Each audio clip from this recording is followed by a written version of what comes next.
चलो હવે છઠ્ઠું, જો સમીકરણો a b બરાબર 2 અને a b બરાબર 4 નો ઉકેલ a બરાબર x અને b બરાબર y હોય તો x અને y ની કિંમત ખાલી જગ્યા હોય. ચાર વિકલ્પો આપેલા છે કે x બરાબર 3 y બરાબર 1 b x બરાબર 1 y બરાબર 3 c x બરાબર -3 y બરાબર 1 b x બરાબર 3 અને બરાબર માઈનસ. શું કરવાનું ધ્યાન આપો, અહીંયા બે સમીકરણો આપેલા છે, લોપની રીતે ઉકેલ શોધવાનો. એની જે કિંમત આવે x કહેવાય અને b ની જે કિંમત આવે એ y કહેવાય. તો a b બરાબર 2 a b બરાબર 4 બંને સમીકરણનો સરવાળો કરીએ તો b b ઉડી ગયા. a a એટલે 2a 2 4 એટલે 6 બે ગુણાકારમાં સામે જાય તો 6 ભાગ્યા 2 એટલે 2 તરી 6 2 બરાબર 3.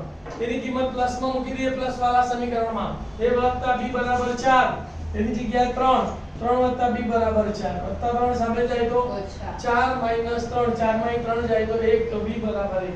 તો x બરાબર 3 આવશે અને y બરાબર 1 આવશે. 3 અને 1 તો અહીંયા જો x બરાબર 3 છે અને y બરાબર 1 છે તો જવાબ શું આવશે બોલો?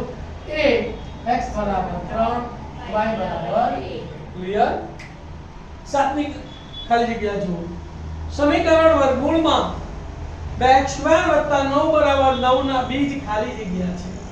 a બરાબર 6 b બરાબર ±6 c બરાબર -6 d બરાબર 0. આ વર્ગમૂળ દૂર કરી દઈએ તો સામેનાનું શું થઈ જાય? વર્ગ. તો 9 નો વર્ગ 81. તો માટે શું લખાય? 2x² + 9 બરાબર 81. અને સૂત્ર કરતા બનાવીએ x² ને +9 સામે જાય તો 81 - 9 લખાય.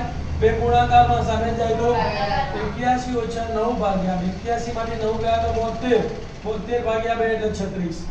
x² બરાબર 36 આયા. વર્ગ દૂર કર્યો તો સામે નાનું તો મારે x બરાબર વર્ગમૂળમાં 36.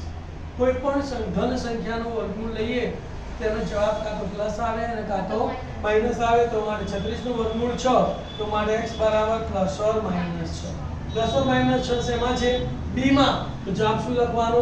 b +or -6 કરાવી ગયો લખી